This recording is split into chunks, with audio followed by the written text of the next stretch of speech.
ဒီနားကိုနည်းနည်းတော့တူခဲ့ပါအောင်ဒီညမှာကျွန်တော်တစ်တော်လုံးဘယ်သူ့မှထုတ်မပြောပဲဖုံးကွယ်ထားခဲ့တဲ့လူဝက်ချက်တစ်ခုခင်ဗျားတို့ရှိမှချပြတယ်တကယ်တော့ပင်လယ်ဆိုတာရေတွေကြီးပဲမဟုတ်ဘူးဗျအဲ့ဒီရေငယ်တွေနဲ့အေးဆက်လာတဲ့အနက်ဆိုင်ဆုံးတနေရာမှာကျွန်တော်တို့လူသားတွေရဲ့အတိအကျလုံးဝနားမလည်နိုင်တဲ့ရှေးဟောင်းထူးဆန်းတဲ့အရာရှိနေတာအဲ့ဒီတော့ကကျွန်တော်ကအတွေ့အကြုံမရှိသေးတဲ့တမော်တာပေါက်ဆောက်တယ်ညွန်းတွေကလည်းလက်တကန်းကိုတော့မမြင်ရတော့အောင်ပိတ်နေတာအဲ့ဒီအချိန်မှာ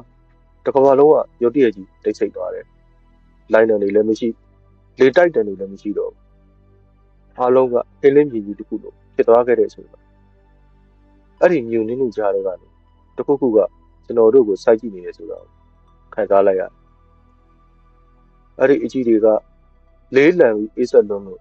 ကျွန်တော်တို့တကူလုံးလှုပ်လို့မရတော့ဘူးအဲ့ဒါကြီးကရေပေါ်ကိုတဖြည်းဖြည်းချင်းတက်လာတာကျွန်တော်တို့ဓမ္မထထောင်ပိုပြီးကြီးမားတဲ့အနက်ရောင်ကြောကုန်းကြီးကရေမျက်နှာတွေကိုခွဲထွက်ပြီးပေါ်လာတယ်အဲ့ဒါကတတော်တစ်ကောင်ဆိုတာထက်ကဘာဦးအစတွေကရှိနေတဲ့နတ်ဆိုးတစ်ကောင်ပဲပို့တူတယ်သူ့ရဲ့အသက်ရှူတဲ့ကတင်မောဘော်ကကျူတန်းဒီကိုတော့တရေချောက်နေတယ်လို့မျိုးတကြွကြွမြည်စီပြီးအေးဆက်လှတဲ့လေပြင်းမုန်တိုင်းတစ်ခုကြာနေတယ်လို့ပဲသူကတမောဘေးကိုကတ်လာတဲ့အခါမှာရေတွေကပွက်ထွက်မလာဘူးဗျစီလိုမျိုးငြိမ်သက်ပြီးအမဲရောင်တေမွေးဝိယုံလိုပဲတိတ်ဆိတ်နေခဲ့တာကျွန်တော်လက်ထဲကတန်လိုက်ရောကလည်းလာရအောင်မသိတော့ပဲယူတယောက်လိုယူယူမိုင်မိုင်လဲနေတော့တယ်အဲ့ဒီချိန်မှာပဲသူကမျက်လုံးကြီးကိုဖွင့်လိုက်တကယ်တော့မျက်လုံးလို့ပြောရမှာထက်အဲ့ဒါကအမှန်တရားကိုဖောက်ထွက်ပြီးပေါ်လာတဲ့အနက်ရောင်ဟင်းနှင်းမြည်ကြီးတစ်ခုလိုပဲအလင်းရောင်လုံးဝမရှိတဲ့အဲ့ကြောက်ကပါကြီးကကျွန်တော်ရဲ့တက်ရှူတန်ဒီကိုပါစုပ်ယူတော့မဲ့အတိုင်းပဲကျွန်တော်တို့ဘာမှမလုပ်နိုင်ပဲဆော့ရသွားကြတယ်တကူလုံးကလည်းအလိုလျောက်ဒုက္ခလာအဲ့ဒီဒုက္ခမှုကနားတဲ့ကကြာတာမဟုတ်ဘူးကျွန်တော်တို့ရဲ့အယူတဲ့အထိခံစားနေရအဲ့ဒီတီးတိုးတန်က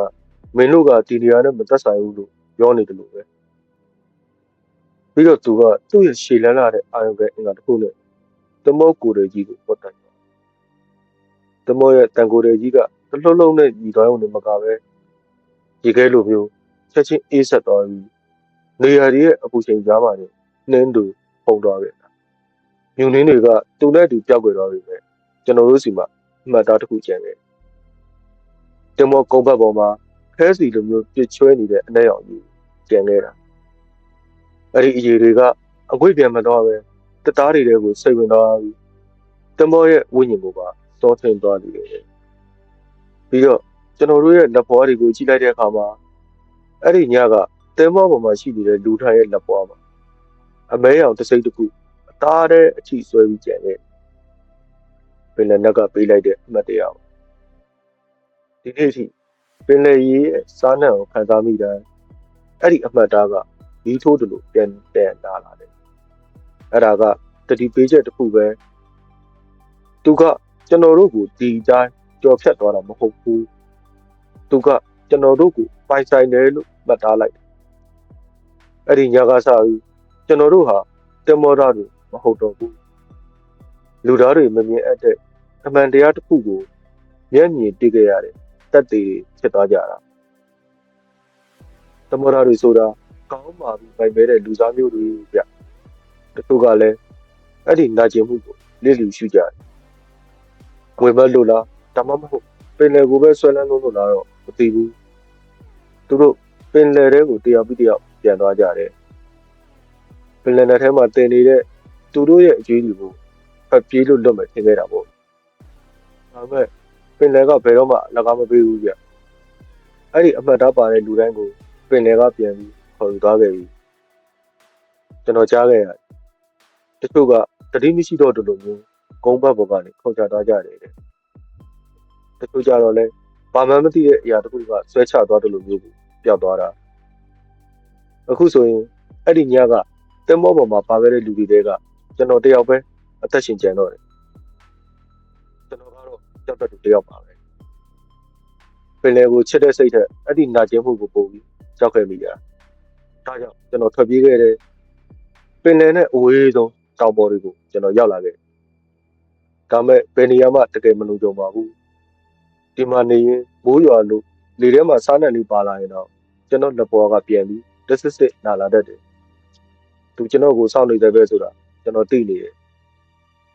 ပင်လယ်လှိုင်းတွေစီကိုကျွန်တော်ခြေလန်းလိုက်တာနဲ့ပင်လယ်ရဲ့အငွေ့သက်တွေကျွန်တော်မျက်နှာကိုထိလိုက်တာနဲ့ကျွန်တော်ဟာသူ့ရဲ့ပိုင်ဆိုင်မှုဖြစ်သွားတော့မှာကျန်တဲ့လူတွေလိုပဲဘယ်တော့မှမအိတ်ဆက်တဲ့အမောင်တူကြီးတွေကိုကျွန်တော်ရောက်သွားရတော့မှာဒါပေမဲ့ကျွန်တော်ဒီလိုပုံချောင်နေရတဲ့ဘဝကိုဝင်လာကိုယ်ရေပဲအောက်မှာဝိညာဉ်မရှိတဲ့လူတစ်ယောက်လိုရှင်တန်နေရတာဟာတကယ်တော့တင်နေတာနဲ့အတူတူပါပဲအဲ့ဒီအကောင်ကြီးကကျွန်တော်ကိုစောင့်နေတယ်ဆိုရင်ကျွန်တော်နာမည်ကအဲ့ဒီပင်လယ်အောက်ခြေကဆွနေနေကြမှာရေးပြီးသားဖြစ်နေပြီဆိုကျွန်တော်ပါဖို့ကြောက်ပြီးဖပြေးနေဦးမှာလေကျွန်တော်ဒီတောင်ပေါ်ကနေဆင်းတော့ဒီအေးဆက်ပြီးတိတ်ဆိတ်နေတဲ့အင်ကြီးကိုဆော့ဖာပြီးပင်လယ်စီကိုကျွန်တော်ပြန်သွားတော့တူတူချင်းနေတဲ့ကျွန်တော်ရဲ့အချင်းချန်အထက်ကိုကမ်းခြေမှာရက်ပြီးကျွန်တော်ကိုယ်တိုင်ပဲသွားပေးလိုက်တော့